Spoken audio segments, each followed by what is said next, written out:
Assalamualaikum. Nah, malam ini aku bakal ngebahas tentang Baby Plus. Jujur banyak banget yang DM Baby Plus itu sebenarnya penting gak sih gitu ya. Jadi sebenarnya gini, aku juga nggak tahu ya Baby Plus itu sebenarnya penting atau enggak. Cuma gini dulu deh, aku mudah-mudahan nih setelah mendengarkan ini tadinya yang galau mau beli Baby Plus atau enggak bisa terjawab galauannya. Jadi pertama kali aku tahu Baby Plus itu dari salah satu selebgram. Aku adalah korban selebgram. Jadi aku emang beneran cari tahu itu sendiri kegunaan dan fungsinya apa. Nah, kalau aku baca review di internet itu Baby Plus itu adalah alat prenatal education atau alat untuk stimulasi bayi dari dalam kandungan. Itu tuh sebenarnya sama aja sih kayak musik klasik atau biasa kita dengerin sholawat mungkin, cuma ini dengan cara yang berbeda. Jadi Baby Plus itu sendiri membuat alat yang menyerupai detak jantung ibu. Jadi ada kayak bunyi detak jantung ibu dengan ritme yang berbeda. Jadi ada 16 nada dan setiap satu nada itu ritmenya itu berbeda dari yang lambat sampai ke yang cepatnya begitu. Nah, sebelumnya aku mau kasih tahu dulu, Baby Plus itu digunain dari kehamilan 18 minggu atau sekitar 4 bulanan begitu, paling lambat 32 minggu. Jadi satu nada itu digunakan untuk 9 hari. Nah, 9 hari itu satu harinya itu digunakan 2 kali, pada pagi dan malam hari di jam yang sama. Contohnya aku pakai hari pertama di jam 6 pagi. Nah, untuk seterusnya ke 9 hari sampai ke lulus, aku bilangnya lulus sampai ke 16 bunyi terakhir itu digunakan di jam yang sama. Jadi kalau misalnya jam 6 pagi, usahakan jam 6 pagi terus sampai kelar begitu. Dan kalau misalnya jam 7 malam, jam 7 malam sampai kelar begitu. Jadi kayak kita tuh membuat suatu kebiasaan gitu. Cuma aku kalau ditanya masalah, oh ya banyak banget yang nge-DM karena mungkin aku salah satu yang cobain duluan Baby Plus itu kayak gimana. Kalau ditanya masalah kegunaan, keuntungan, kelebihan, aku nggak bisa ngejawab 100% itu butuh banget. Cuma apa yang aku baca reviewnya di luar sama yang aku dapetin tuh sejauh ini masih sama. Contohnya kayak kalau anak yang sekolah atau pakai Baby Plus sampai tamat itu dikabarkan anaknya akan bisa membedakan antara siang dan malam. Artinya dia tidur di jam tidurnya dan dia bangun ketika emang siang hari begitu.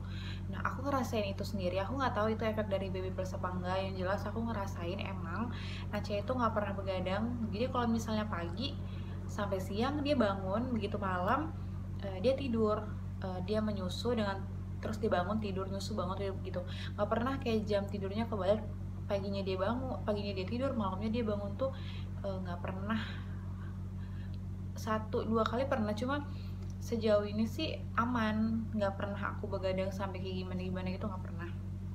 Terus kabarnya juga Baby Plus itu membuat anak tidak bingung puting. Nah, itu emang aku rasakan juga dan aku nggak tahu itu beneran efek dari Baby Plus apa enggak. Aku nggak punya perbandingan karena aku baru punya satu anak dan jadi aku nggak bisa oh ini gara-gara Baby Plus nih anak aku kayak gini, aku nggak bisa karena aku emang nggak ada perbandingan. Cuma begitu review yang aku baca dengan hasil yang aku dapatkan itu dengan apa yang aku alami itu dapat di aku gitu. Terus Baby Plus itu kabarnya juga membuat anak lebih cepat untuk merespon sesuatu.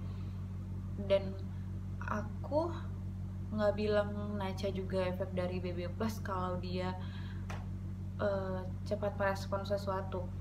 Ya anak segitu ya pasti masih kayak apapun yang pengen dia lakuin ya dia lakuin gitu kan.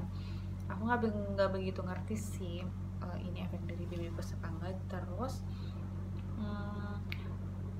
yang penting sih kalau aku sering ngajak Nacha ngobrol itu dari dia dari baru lahir aku udah kayak menganggap dia itu bisa ngomong, jadi aku terus ngajak dia ngobrol.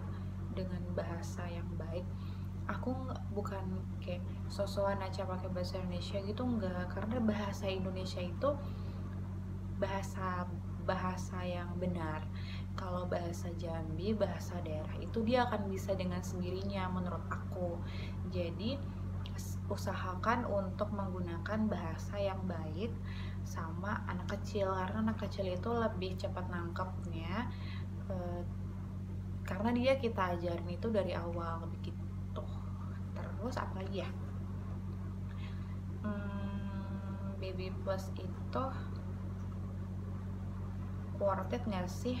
Kalau menurut aku, apa salahnya kita mencoba itu kan salah satu dari usaha. Kalau dikabarkan itu bisa membuat atau membangun atau menghasilkan hal yang positif, kenapa nggak dicoba? Setidaknya kita udah usaha, atau ntar hasilnya kita nggak tahu kayak gimana kan, kita nggak tahu nih hasil Baby Plus itu sebenarnya ada atau tidak, kita nggak tahu. Seenggaknya kita kayak udah usaha buat memberikan pelajaran atau stimulasi dari dalam kandungan, seperti itu. Dan satu lagi, Baby Plus itu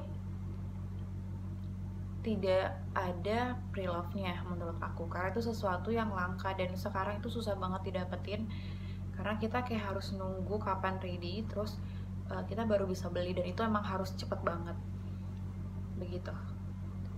Apalagi ya, oh ya, banyak yang nanya harganya tadi udah aku sampein, sekitar masih sama dari tahun 2018 aku beli, harganya itu 3 jutaan, 2,9 atau 3,1, sekitar segituan.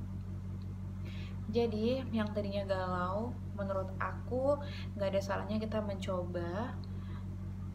Kalau kita berpikiran itu bisa membangun hal yang positif, mungkin sesuatu yang positif itu akan terjadi, kayak gitu sih. Terus apa lagi ya, udah sih itu aja. Semoga bisa menjawab kegalauan dari ibu-ibu yang tadinya pada nanyain. Jujur banyak banget yang nanya ke DM aku, mungkin karena aku juga sering posting waktu itu setelah Naisha lahir, aku menyewakan, cuma sekarang udah nggak disewain lagi. Dan aku nggak sampai tamat atau lulus mendengarkan ritmenya itu sampai ke 16 bunyi, karena Nacha itu lahir di usia kehamilan aku 36 minggu. DJJ-nya itu cepat, jadi dokter nyaranin buat langsung operasi pada hari itu. Jadi kalau nggak salah itu Nacha nggak sampai lulus ke 16 ritme itu. Tapi mudah-mudahan apa yang aku sampaikan bisa membantu untuk menjawab sebenarnya penting nggak sih Baby Plus itu. Oke, Mom, terima kasih sudah mendengarkan dan bye-bye.